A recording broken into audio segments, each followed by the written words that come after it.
आणि आणखी एक बातमी आहे मुंबईतून। ड्रग्ज प्रकरणातील आरोपींवर बुलडोझर पॅटर्ननं कारवाई करा अशी मागणी करण्यात येते। विक्रोळीतील ड्रग्ज तस्कर तस्सूच्या कार्यालय आणि घर तसंच जिमवर तोडक कारवाई करण्यात आलेली आहे। म्हाडा आणि मुंबई पोलिसांनी ही संयुक्त कारवाई केली आहे। बुलडोझर कारवाईची एक्सक्लुझिव्ह दृश्य एनडीटीव्ही मराठीवर आपण पाहतोय।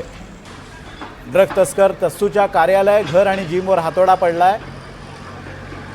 महापालिका आणि मुंबई पोलिसांच्या संयुक्त कारवाईत हा हातोडा पडलेला आहे। ही थेट दृश्य आपण बघतोय, एक्सक्लुझिव्ह अशी दृश्य।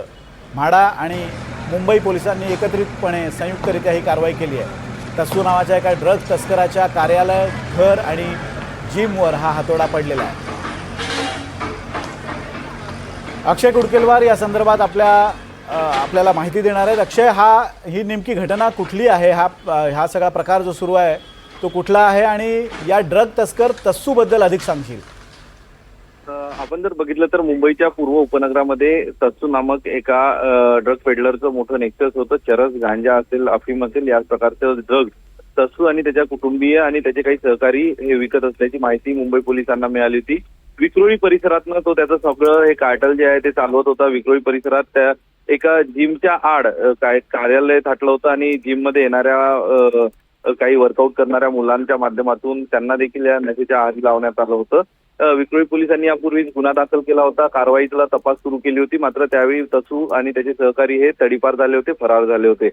यानंतर पोलिसांनी कंबर कसली होती। अनाधिकृत असणारं त्याचं घर हे पोलिसांनी पहिलेच म्हाडाच्या सहकार्याने जमीनदोस्त केलं होतं। त्यानंतर तस्सूचं जे जिम आणि कार्यालय होतं, साधारण 5000 स्क्वेअर फीटचा जिम, 3 मजली जिम होता। बॉम्बे जिम नावाने तो जिम चालवत होता आणि त्या जिमच्या आडून त्याचे काळे धंदे चालत होते। पोलिसांनी काही दिवसापूर्वीच म्हाडामध्ये हे अनाधिकृत आहे या सगळ्या संदर्भातला पाठपुरावा केला। म्हाडामध्ये सुनावणी या सगळ्या प्रकरणाची झाली आणि हे बेकायदेशीर आणि अनाधिकृत आहे असा निकष तातडीने म्हाडाने दिल्यानंतर त्यावर हातोडा चाललेला आहे। पोलिसांनी कारवाई केलेली आहे। ही सगळी कारवाई होत असताना परिसरात काहीसं तणावाचं वातावरण निर्माण झालं होतं।